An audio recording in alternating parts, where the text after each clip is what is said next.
Okay, so site selection process proper. So we have basically these items here. So selecting the most suitable site available for a development or redevelopment project has potential benefits that include the following. So site may be suitable if your building or your project improves the function of the proposed kanang land uses, or like your site, wherever it may be, will kanang benefit or like improve the function of your kanang office buildings. What is the function of the office building? It's to house um, different like small to like medium sized companies, employees of let's say about 5 employees all the way up to like 100 maybe or 200 maybe. So think about the kinds of companies in your area. Like for example, in Cebu, we have a lot of what they call this call centers. We have a lot of small businesses. Let's say like what do you call this, like food businesses. We have kanang maybe real estate offices would be located in your building, similar to Park Royale. You can just do a quick Google search of like different office or like companies in the Philippines. Architectural firms are included in that. Usually, architectural firms have a number of employees like ranging from like two, maybe sometimes even just one apprentice, to all the way up to like 20 to like 100 or like even like 200. I think the largest architectural office in Cebu, as far as I know, is Archi Global with I think over 100 sort of employees. And then another sort of criteria here or kanang target is that your site will provide a greater convenience for the site's user. So if you're thinking about an office building, think about how will the office workers, how will your employees get to the site. So if there should be proper parking, there should be good sidewalks, there should be kanang proper utilities like waste management, water supply, a power supply, all of that stuff. And then if your site enhances the aesthetics of your building, because we are architects, we're what they call this, focus on aesthetics, not just function. So IT Park definitely is already has kind of very good aesthetics for office buildings. Maybe for some of you who chose the more kind of out of the way areas, mga sudlunon na areas, maybe this will be an issue. So you could write that down as your kind of weakness. So no longer will you write na traffic is an issue, parking noise is an issue. These are the kinds of things you should be looking at. Like, is the aesthetics of the area good? Is the site like convenient for the users? Is the site improving the function of your building? And then I think a lot of you talked about environmental impacts. So some of you have sites where there are trees, so you will count that as a weakness because you have to relocate or cut down trees. And then reduce construction, operation, and maintenance costs. So for office buildings, another reason why office buildings are built together is that, for example, in IT Park, there's already like a kind of a plan or specific instructions on how to build the building. So operations is easier. IT Park has like a manual for how they do construction. Their sites are kind of divided in a way where building contractor or what do you call this? The people who construct the building have enough space for their like their cranes, their storage warehouses where they put the materials. So usually in like these like IT Park type areas, business districts, those kinds of operations and kind of maintenance activities are already taken into account. So if you locate in a more rural area, these kinds of operations, construction, etc., getting the materials onto the site is more expensive. Especially, that's why a lot of kind of builders don't like sites that are sudlunun or hard to get to, because how do you get the materials there? That's additional cost. So these are the things that I feel like we didn't see in our activity, but hopefully going through the site selection process, your strengths and weaknesses are basically, you can go even as further as going as strength, weaknesses, opportunities, and threats, like the SWOT analysis. You can do something like that, but I don't want to like overcomplicate the assignment. But what I do want is like for you guys to think deeper at what are the different factors in site selection and site analysis. It's really not just sun wind, but even then sun wind wasn't really kanang discussed in your site selection. It's not just about moving trees, it's about really kanang how will you construct a building on this site, like with getting the materials there, how much will it cost to like pay for gas, the truck drivers, the all those people down the line getting your materials and bringing it to site. Okay, so another factor here is pre-planning. So I think we already covered that. We clearly know what the project objectives are: five-story office building. The top four levels are office spaces. The ground floor is a restaurant with retail spaces. It's determined, and then the next step right now is like determining the site selection criteria. So first step is, of course, research, data collection, and analysis. So you have your three potential sites. You identify like some strengths and weaknesses. You can go further about those different strengths and weaknesses. And then we'll go to like a ranking of those three sites. And then based on that ranking, you can choose the best site. And like last step here is testing project feasibility, but that's really more for the actual like practice. Like you're gonna contact who's there, you're gonna see the zoning, etc., how much you need to pay for blah blah blah. We'll stop here sa step 6 because that's more fun. That's where your thesis presentation will stop. Okay, so how do you clarify project objectives and requirements? So usually the client initiates the project, but since this is a schoolwork, we will be creating our own client. So it's up to you, like what kind of client do you want? You want like a sort of Ayala land type na client, or maybe a more reserved client. But I think for this activity, you can say like a client that has high budget and wants like good quality project. And then let's see here. So I'll just skip these parts here. And now we are on to here. So you'll see in the modules down here, I've asked you to draw this diagram. So you can start drawing now, or you can start drawing later, as long as submit it by 12:30. So just on a piece of paper, you can draw it like this. You can just write it into a list, just so like I can confirm that you all understand, or at the very least, read the different steps in the site selection process. So number 1, clarify project objectives and requirements. Number 2, determine site selection criteria. Number 3, gather and analyze potential sites, and then evaluate each based on your data or your criteria you selected. So you have here different sort of subheadings. So land use and activities for project objectives and requirements.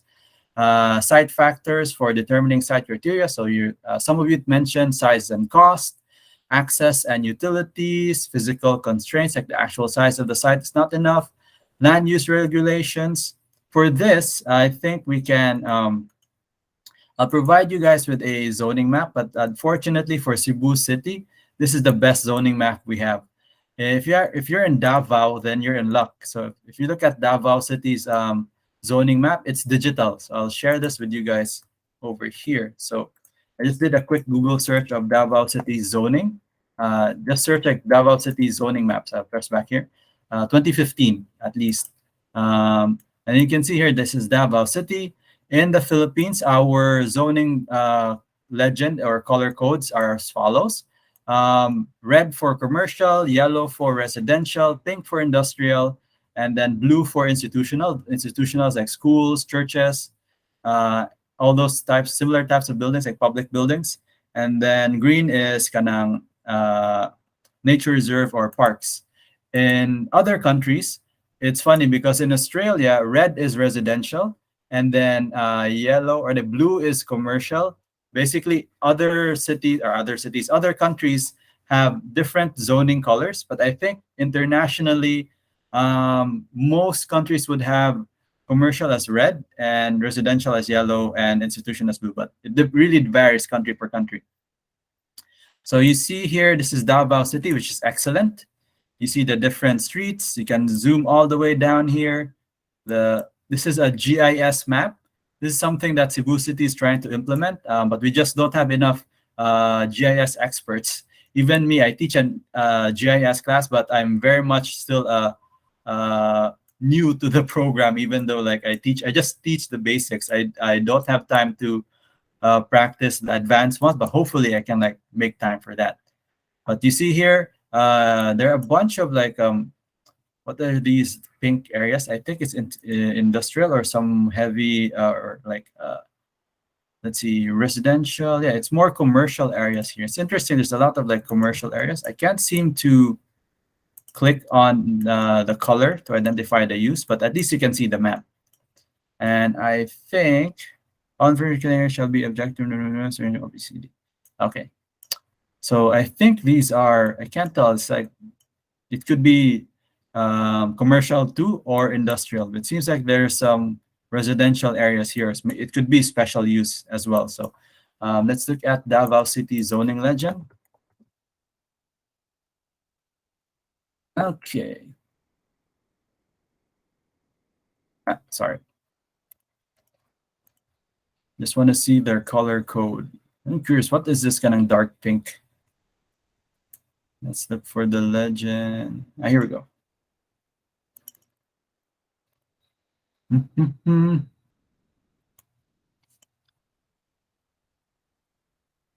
The closest color, it makes sense. This dark pink color is the agro-industrial zone. Do we have something similar in Cebu? We just have commercial, agro-industrial is in blue. So even like different cities have different colors. We're even in the same country, but we have different colors.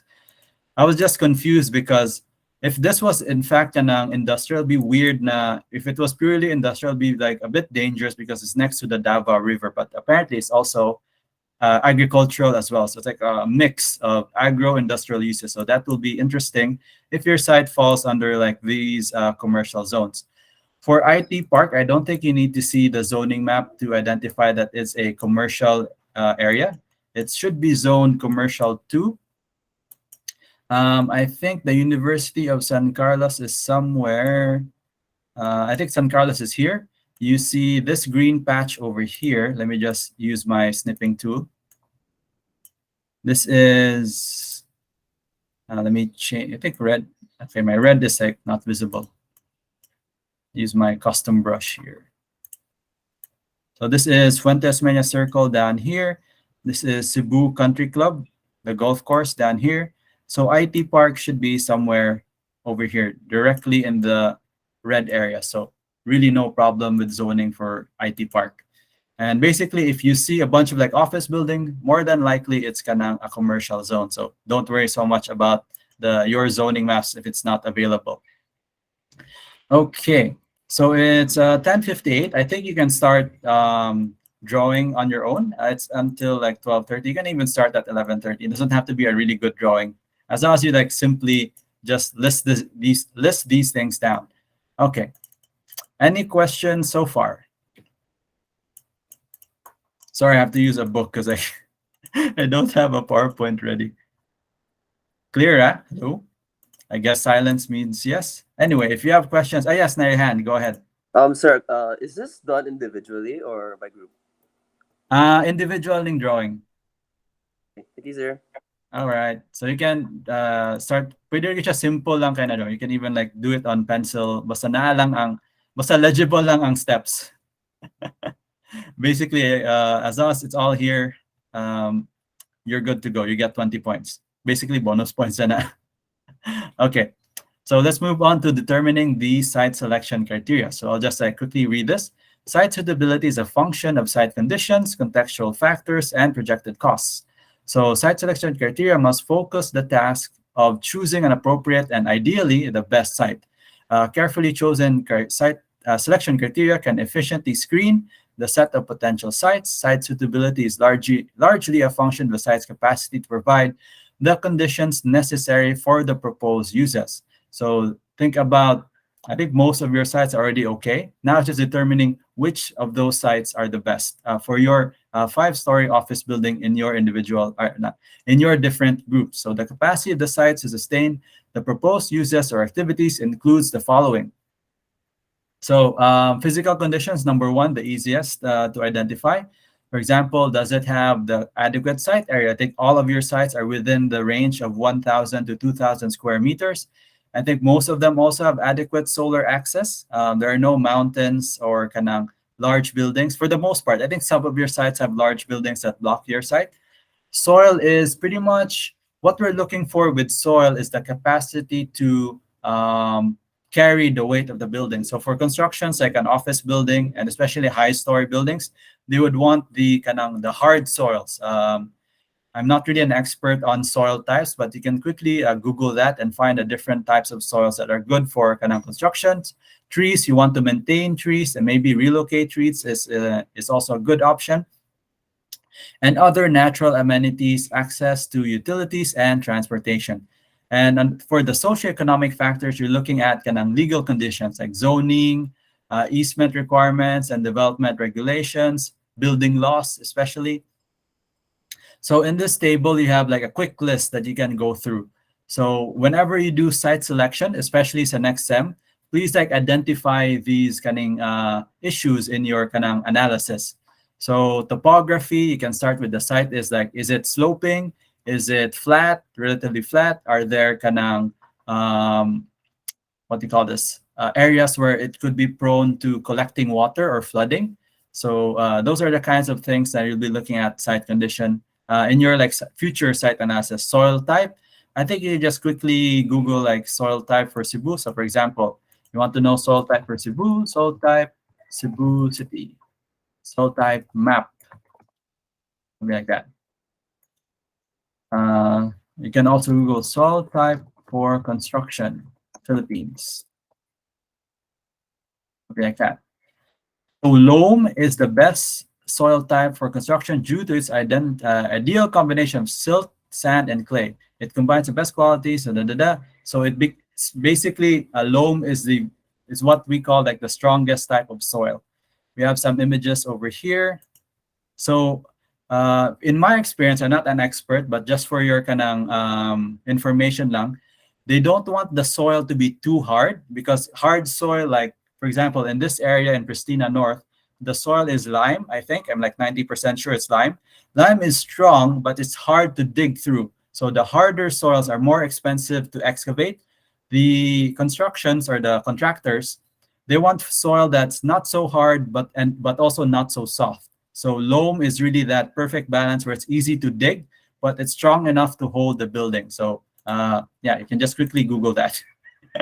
So you can probably do a quick search of like what soil type is in your area, and then you can include that in your site analysis. Okay. Geology, again, that kind of falls into soil. Vegetation, you're very good at that. You're identifying trees, shrubbery, etc. Hazards is something that we can do. Remember, I showed you guys the NOAA website. So this is excellent because this wasn't around during my time. And then you can just go to any place. Let's, for example, IT Park, Cebu City.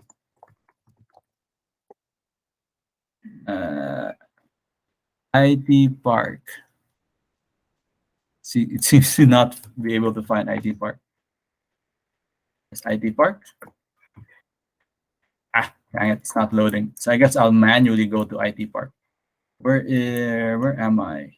Let's go north, please. And just refresh. It seems the buttons aren't working. Okay. So Malacañang Palace, Puente Osmeña should be somewhere here. Oh, we're in Manila. Let's just go Cebu City. There we go. That's why I couldn't find myself. We're in Manila. Okay. Since a lot of your sites are in IT Park, let's just go to IT Park.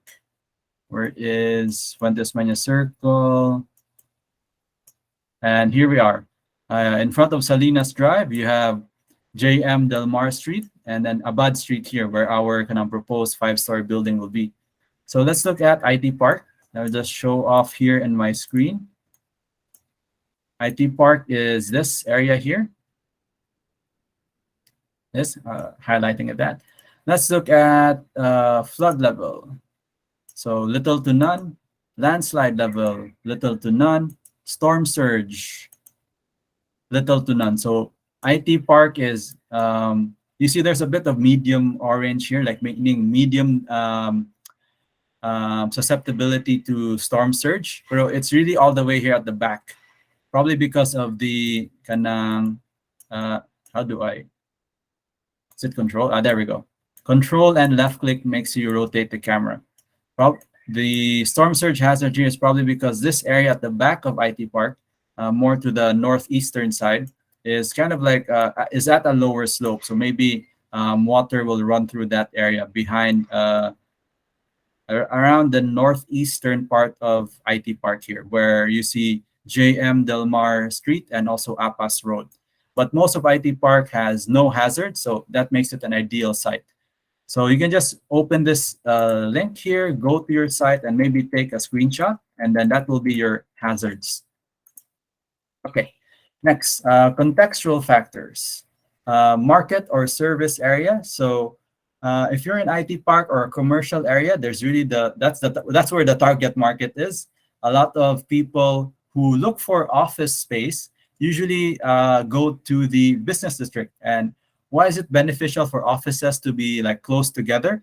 Because like one person, like very easily, one person might be looking for an office space and they don't like it, so they just go to the next door neighbor, the next kind of building on the block. So being together helps like the building owners sort of advertise their office space, and then the competition is there, but it's healthy. All these offices sort of benefit from each other being close to each other. So maybe one company is currently renting in, for example, building A, and then building A raises its rents because they feel like they can raise their rent, and then company A in building A decides to move out, and they just need to move out to like the next building, or like in within the vicinity of the central business district. So movement between customers and workers is easier. That's why like all these like building types tend to clump together.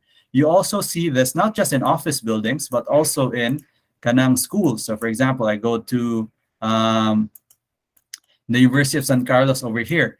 So you see University of San Carlos is not the only kanang school building type here. If you go down to the street level, we have several kanang school types, although they teach different year levels and teach like different subjects. So if you go down the street here, like a bit beyond Jollibee, another college building or college school is the Gulyas College of Medicine, but they're specifically for medicine.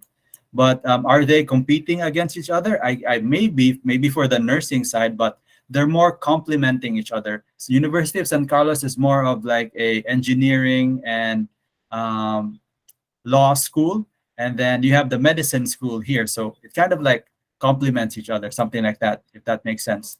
And then along the line of this same street, Governor M. Cuenco Avenue, you have sort of schools for kanang the children. You have Woodridge International School. I think this is preschool to senior high. And right across Woodridge, a little bit more down the line over here, you have, what is this called?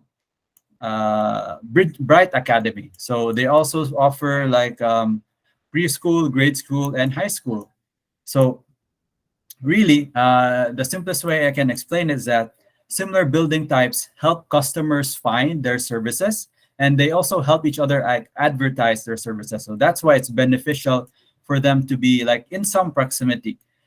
For commercial buildings, because especially if they offer the same use like supermarkets.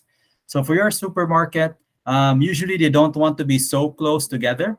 They would want to be like a certain distance. In the Philippines, we noticed it's about like 2 kilometers. 2 kilometers, 3 kilometers. So let's take a look at Ayala over here. Distance of Ayala and SM. How long is that? So about 1.6 kilometers. So SM wouldn't locate next to Ayala. I think one of the issue there is because Ayala owns most of this land here. And then although SM would want to be closer, there's no available land. So it can only get here. And I'm not sure which one came first. I think SM came first, and then Ayala came next. And then those are basically the two major supermarkets in Cebu. A bit of history of your site might help you determine like which is the best suitable area for your kaning 5-story office building. But these little things are like will be very helpful in your kanang site analysis later on. Okay. Anyway, continuing. Let's see, physical conditions, access to utilities, energy, water. We already have like talked about that. Services, so police, fire, schools, recreation. This is more for like residential developments. Subdivisions usually want to be located where the schools are, um, because who lives in subdivisions? These are young families who have like children, and they want their homes to be close to quality schools. Although sometimes the more affluent families would live further away if the kanang subdivision had better security. So number one is really security, I think, for most kanang residential development, and then just commute to get to the schools. Okay, let's see other factors here. Um, let's see. Let me just double check. Okay. So the book identifies two sort of kanang ways to categorize factors. It's capacity and compatibility. So does the site provide accurate conditions slash substrate for the project? So you can put that under capacity, contextual factors like this. And then compatibility, is the proposed project compatible with its surroundings? So you're thinking about project costs and benefits. So this is more of the kanang socio-economic side. So again, you see this kanang the physical factors and the socio-economic factors. It's really more about like what specific items are you or like issues are you looking into. So for project costs and benefits, you'll be thinking about acquisition, holding costs. Although this is not really kanang super related with the architecture side, is more on the client side, usually for this kind of like issues. Design and engineering costs, that's something architects can help with. Permitting and approval costs, that's usually on the client side. Construction and mitigating costs, that falls under architecture, engineering, and also the contractor side. Operation and maintenance costs, that I think also falls under like architecture kind of services. So think about how the maintenance people move around your building, how they clean the building, etc. And also, where does the waste go? Like, who picks up the garbage? If you're located in an urban area, that's fine. There's like a regular sort of a waste management service that's going around in the city. In the more rural areas, that will be a bigger issue. So that's why I think it's also like falls under common sense. You don't want your commercial building to be like in a out of the way rural area. Okay, so these other conditions here, a bit more kind of government or like client side, like site acquisition. That's more kind of client side. Site design, engineering costs, that falls under architecture. Mitigation, operation, maintenance, that's more kind of client and kind of what do you call this? More client side than architecture side. Okay, so we are already familiar with physical conditions over here. Okay, encourage local governments to take title to environmentally contaminated land and restore that. Okay, so we don't really need that. That's more kind of extra information for you. They have a table here for school sizes in acres. So that might be useful when we design a school. Maybe next sem we'll be doing a school. So contextual factors are further explained here. So the reason why I like this book is like whenever they bring up a topic, they explain further. So contextual factors was introduced here in the second item of determining the site selection criteria, and then it's further explained down here. So what really is in contextual factors, I think I can quickly read this for you guys. So physical access to transportation infrastructure remains an important site selection factor for most land uses. So access, so meaning road right of way. A site's access to adequate utility service capacity is another important consideration. These services include the delivery of potable water, electricity, natural gas, as well as the collection of and treatment of wastewater. So another factor would be telecommunications, and then access to high-speed telecommunications is not ubiquitously available, meaning it's not available everywhere. Therefore, an important site selection criterion for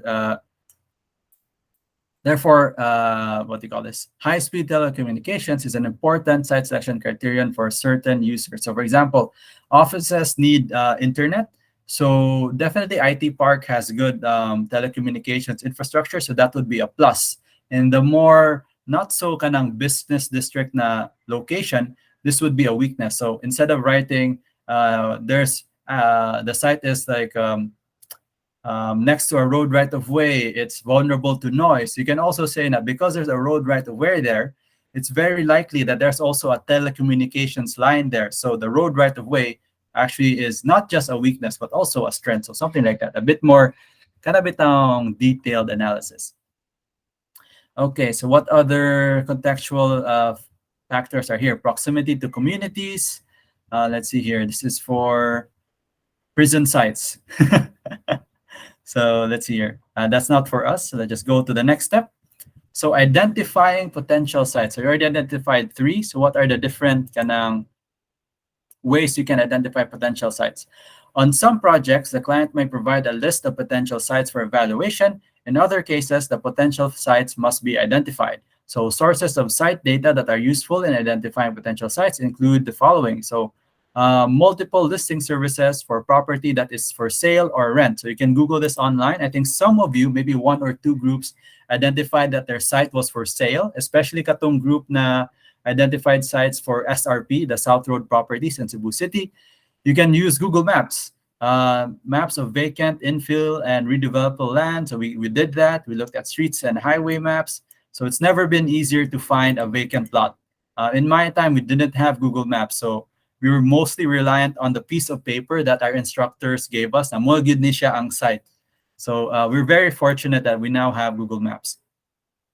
Okay, now the more interesting side here. Evaluating each site's suitability. So we'll be using Google Earth usually, or Google Maps. Let's see here. So how do we do that? Let me just go down here. I think they have a table here. Okay. Let me scroll down. I think the best way, operation costs, development incentives, conclusion. Oh, they didn't have a figure. I thought I was looking for a figure. Okay, let's just go down the list here.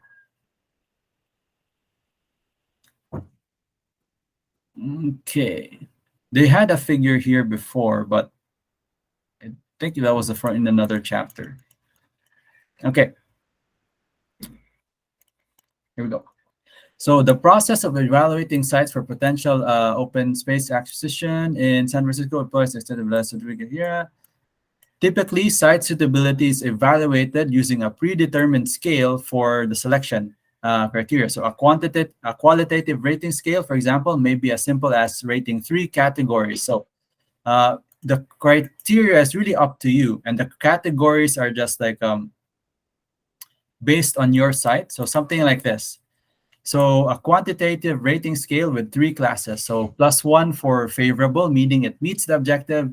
0 for neutral, meaning like it's kind of passable. It's neither good, neither bad.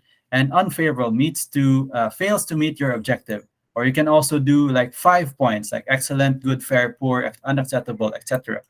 And what's not shown here is that how do you create that list? I'll just use my PowerPoint over here. New slide. So criteria. And I'll let you guys decide on your own. For me, I think we already broke down the criteria to like physical, and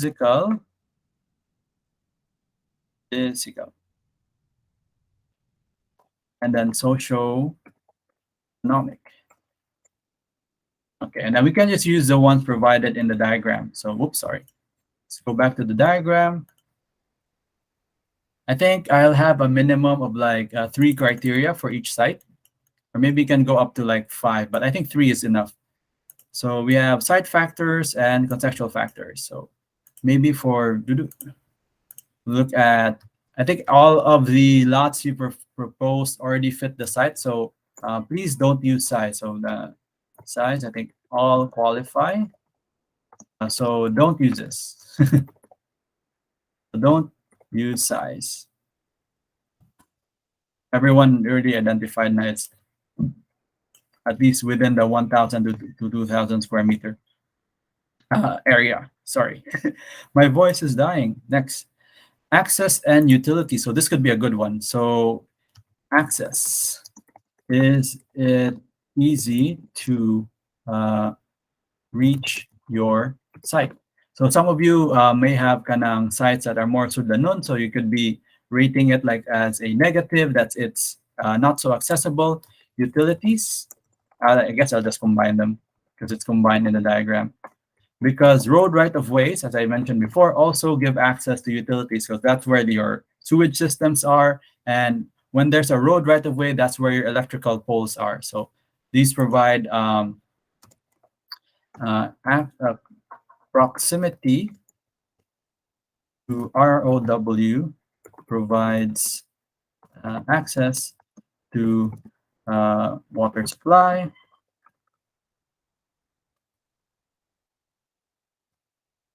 sewage. Let's say, I will just say sewage lang. I was gonna say like water waste or wastewater. Sewage lines and power lines and telecommunication lines. Okay. So maybe you can just put like either 3-point scale or a 5-point scale. I'll leave it up to you. Another thing here is physical constraints. So physical constraints. I'll just say hazards na lang. Hazards. Is your site prone to flooding? What was the different factors at NOAA? Flooding, landslide, and storm surge. Flooding, landslide, and storm surge. Next, land use regulation. So kanang I think most of your sites are already kanang in commercial areas. Patients. I'll put this as optional. So kanila siguro black ato focus. I'll change the color. So or maybe I'll make it blue. So on the reds, you don't need to include them because most of your sites are already like address those issues. They're all the proper size. They're all most likely in the proper zones. Socioeconomic. Okay. So let's see. Transportation. I think that kind of fits accessibility. I'll just combine it. Access, transport, and utilities. Okay. Getting there is like easy, like if you have access to road right of way. Market or service area. So market or service. Let's just say market area to make it easier. So this is referring to is your location in an area that supports the growth, or let's just say supports the sustained, let's say growth lang, of an office building. Like think about where do your customers, I'll just say, are your customers within I'm still going to use 2-kilometer radius. So if you have a lot of residential areas and the residential areas look like the type of residential areas that office workers might live. So what do I mean by that? So let me just go back here. Like if you have a residential area that looks like this, do you think that office workers may live in this type of housing? I think so. Yes. Some of these like lower income housing, I think also house like a lot of like call center agents, especially if we go sa IT park over here.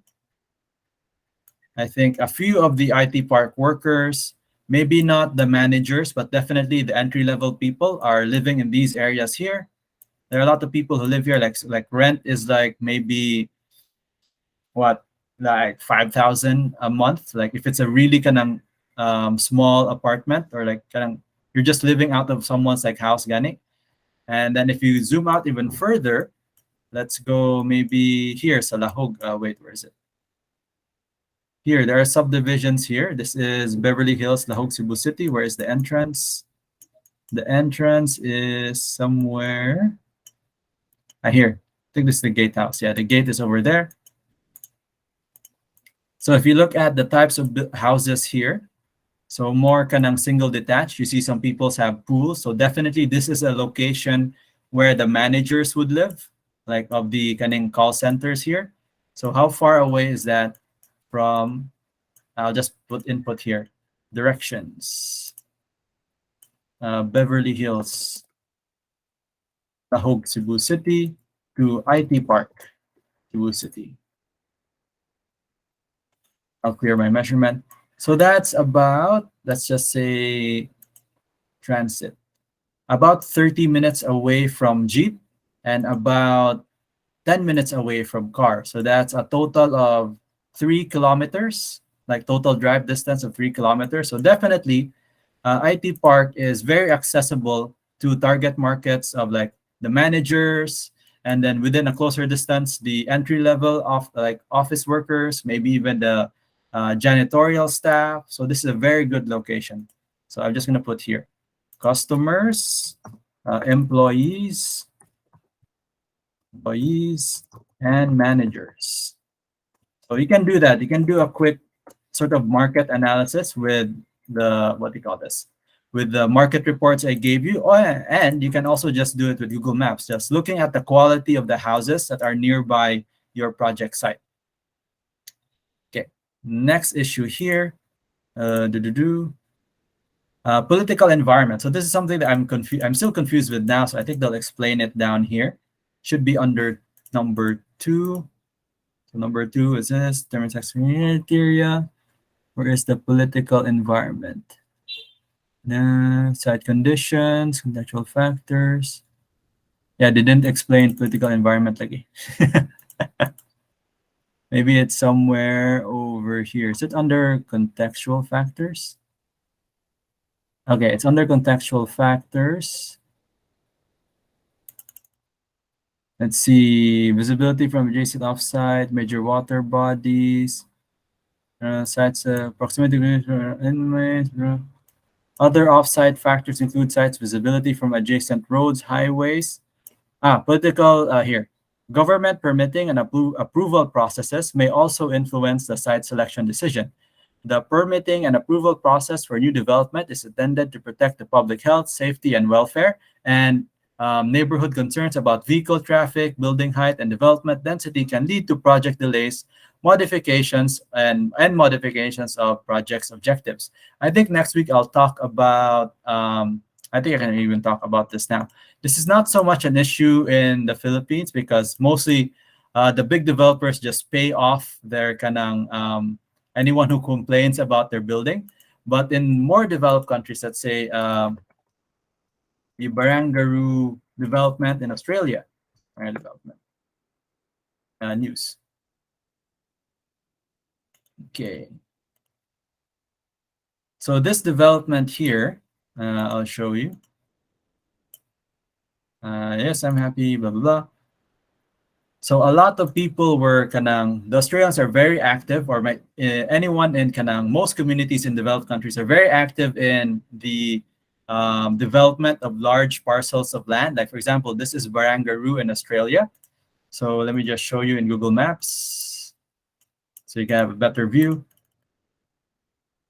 Barangaroo.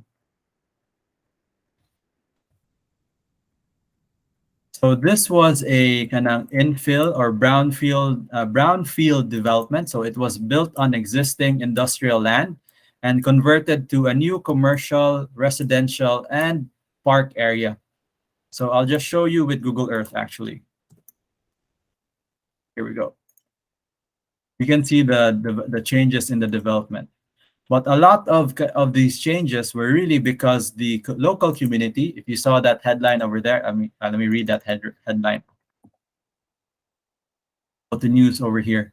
So Mark Braid, one of the developers, met with James before Barangaroo deal with Crown. So New South Wales government handed lucrative perks to Crown, Lendlease in secret Barangaroo deal. So there's a lot of like controversy about these big projects, and like developed countries have local communities that are very like concerned about these issues. So a lot of like under the table deals, a lot of like what do you call this? We don't want this. The building is too tall. It's blocking view from my apartment. So in development, in developed countries, local communities are very active in like protesting, making their voices heard, which I think is good. So from the architecture side, you might want to be careful if you're gonna practice abroad.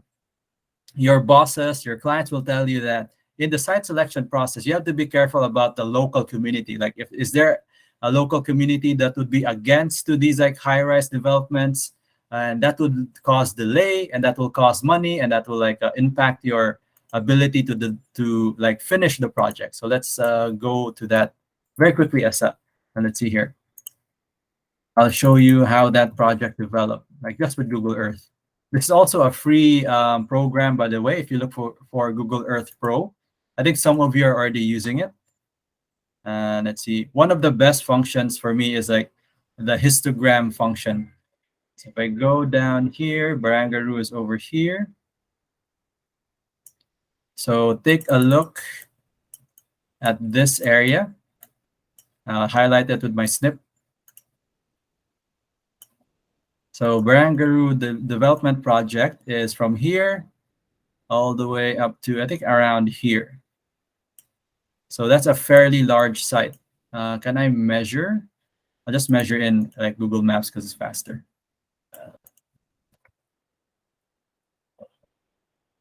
We have like a size maps. Sydney. Forgot how big the site is. 22 hectares. So that's about, measure distance, about 1 kilometer long, like from the longest sides, and about, measure distance, oops, sorry, about 200 kilometers wide. So it's 200 meters wide, and it's about 1 kilometer long, or like yeah, something like that. 1,000 meters long and about 200 meters wide. So that's how big 22 hectares is approximately. And then you can see the development change here with Google Earth Pro. Let me just put in the histogram. I think development started around the 2000s. So let's go back to 2008. Oh, you see like the base of the buildings are not yet there. It's still a warehouse area. So it's a port. You can see like boats here. You can see like a warehouse. You can see some storage. So this is what it looked like before. And then the local government decided now, okay, we could maximize the use of this land by converting it to a mixed-use development. So eventually they got approved maybe like 2010. So they're slowly taking down the existing buildings. You see here, the warehouses are gone. There's still the boat there. This is 2009. If we go forward to like, let's say 2014, so you can see construction has already like started. And what you don't see in this map is that local governments and like concerned citizens were given the chance to like communicate, make changes and modifications to the project, such that, for example, let me see here, Barangaroo development. And let me see modifications. I'll go to this one. So in this presentation, this is modification 9. So meaning it's the 9th change of the plan after like community consultation. I think there's a better image here. Let's see, I think this one will be good. And all the reports of the changes are made public. So you can see like different modifications here. So this is modification 8 as of 2015. I'll just maybe like search list of modifications, Barangaroo modification list. Let's see here. But anyway, my point is, in developed countries, big projects like this is really kanang made public because the public is affected, and the public has a chance to make modifications, like address. The government listens to them to some degree, and they change building heights. So for example, over here, proposed building height, in this image on the bottom is the proposed building height section. The image at the top is the approved building height section. So like, for example, they would provide the local community, like how tall will the buildings be? And if they're happy, they have like an approved buildings height selection over here, or section. So for buildings B7, B6, B5, the approved building heights are 35, 29, and 34. But the actual proposed, or like the proposed sections, are There's one that's 73, one that's 38, 38.5, 38. So they're saying that they're going beyond. So they have to correct that. So the modifications basically reduced the building heights from like 35 to 34. From over here in B6, it's 38.7 to 35. So those kinds of changes are like constantly happening in this like a big development project. So that's not really kind of super relevant for third years, but that's something that you should just know. Like when you go into practice, especially abroad, there'll be a lot of changes. But changes means kind of more work for architects. So maybe it's a good thing. Anyway, I just wanted to know what were those kind over here political factors in the diagram. So political environment over here refers to how active is the local community, how active is local government, and you can basically just in the Philippines you can disregard that because local government is not very active. Or maybe you can say maybe some of you are in areas na political environment. How active are local communities and local governments.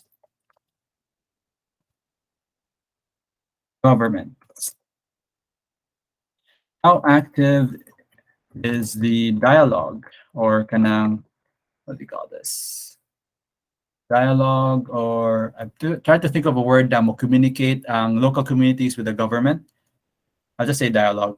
How active is the dialogue between local communities and local government? So we'll be thinking about can or does the local government allow changes in construction? Or does the local government allow communities to make modifications to construction? For a 5-story office building, I think it's not really a big issue. You don't really hear that in the news, mostly because it doesn't really it doesn't have a large impact. This is only for large, let's say over 10 hectare, let's say over 20-hectare developments. So it's not so much an architectural issue, more of an urban planning issue. And I think those are our kind of main hazards. So we can use these criterias over here. Oops, this different color. Okay, so our final criteria list will be access, hazards, and market area. So this will be for your kanang December 1 submission. Did I say December 1 or December 8? Let me double check. Forget already. Modules. I'll also share this in the module. Yeah, for our December 1 site selection presentation, your criteria will be access, transport and utilities, hazards, and market area. Now, and then you can assign a point system. Assign, I guess I'll just put it here. Assign a point system. So what is the point system? Duplicate the slide. I'll just say do it like this. Call it point system.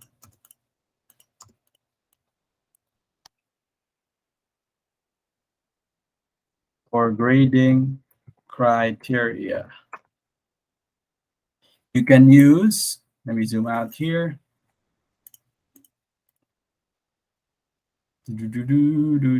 Okay. I hope I can copy paste this. Will it let me? Yes, I can.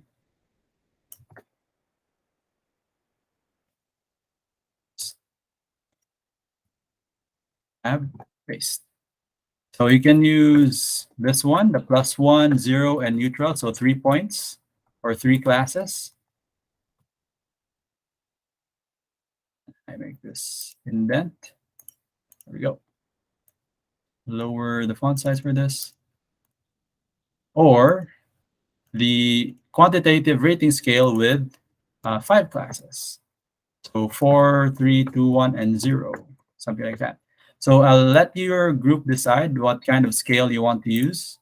Let's make this 16, like that. Now, doesn't seem to work. 16 as well.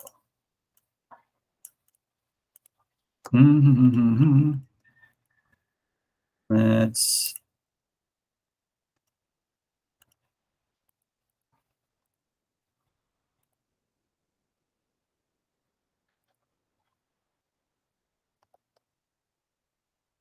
do. Okay. So basically, that's what our goal is. It's already 12 o'clock. Hey, sorry. There we go. Okay. So now that your site selection criteria, it's up to you to like gather the points. So these are the different point systems. You can have a 3-class point system. Let's increase the font size here, like that. You can do, whoops, you can do 3 classes, meaning favorable, neutral, and unfavorable, or you can do 5 classes, excellent, good, fair, or poor, and unacceptable. So, kamo na bahala ana. The criteria we'll be looking at is just 3, or dili kay libog. Access, transport, and utilities, I'll put that together as 1. Is it easy to reach your site? Does it have proximity to a road right of way? Does it have access to water supply, sewage, blah, blah, blah, etc.? And then hazards, just use NOAA. NOAA is over here. Again, I'll send a link to your chat. Already there, I'll send it again, just to make sure. And then finally, socioeconomic, we can just simplify it to, is your location in an area that supports an office building? So are your customers, employees, and managers within a 2-kilometer radius? So you can maybe say, if they're within a 2-kilometer radius, you give it like the highest point. If they're within 3-kilometer radius, I think that's also 1 to 2 kilometer, 1 kilometer difference is fine. So let's say 2 to 3 lang to be safe. Okay.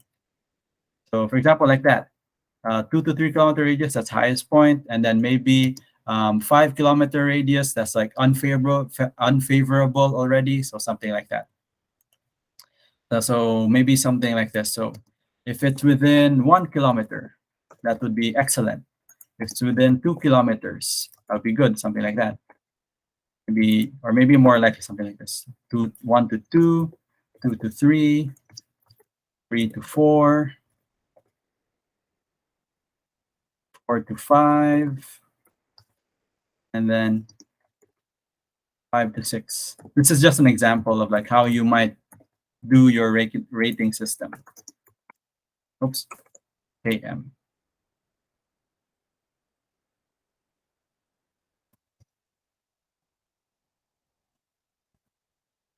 Let's see here.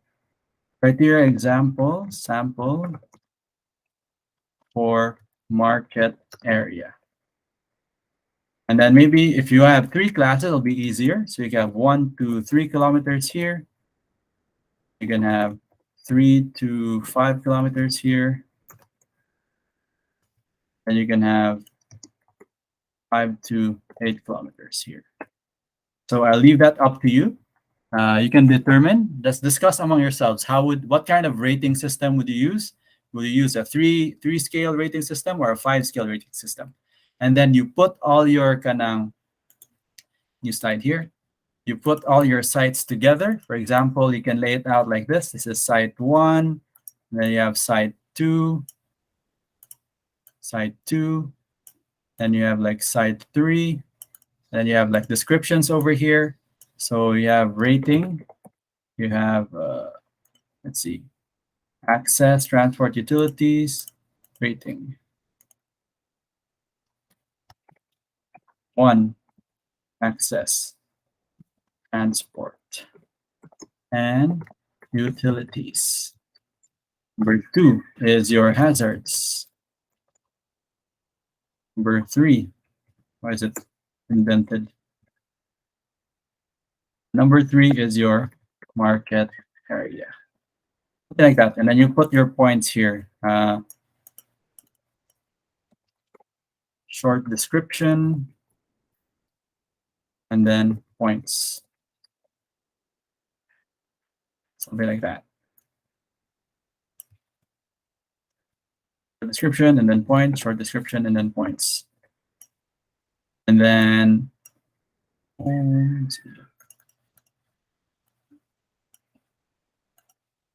something like that. You could just use the same image. Go. Like that, and then you have a total score at the bottom. For example, this is something like that. Say this has, you say 5 points, Nisha. Just an example, 5 points, 5 points, 5 points, and let's say this one has 12 points. So rating A, rating site A. And you have, some of you have 4 groups, so just make it 4. Some of you have less than that, so just like each member will rate their own site. So site B, site C, and then whatever points you end up with, for example, this may be 9 points, and then this may be 2.5 points, for example. So you bring your sites together, and then whoever has the highest score, that will be your kanang best site. So kana lang. And then what do you call this? You basically did step 4 and 5 already. So kaning at capacity, compatibility, affordability, I think we just simplify that with contextual site factors and contextual factors, like our physical and socioeconomic factors. If you want to add more, by all means, but this is the minimum. Minimum site selection criteria. So I just like request for this one. Let's see, I'll change this to number. And this one as well. Change to number. Like that. So our minimum site selection criteria are just 3. Access, transport, and utilities, hazards, market area. And then you can do something like this, where you have your different sites in one page. You have your kanang access with the point system here. You can even have a separate page, siguro, for access. My only, I guess my only request is that your presentation, let's see here, the December 1, 2022, phase final project phase 2 should have a maximum of 5 pages lang. Ala sa sobra og 10 pages kay dugay kay mahuman ang presentation. I'll put that in our modules as well. So something like this for December 1.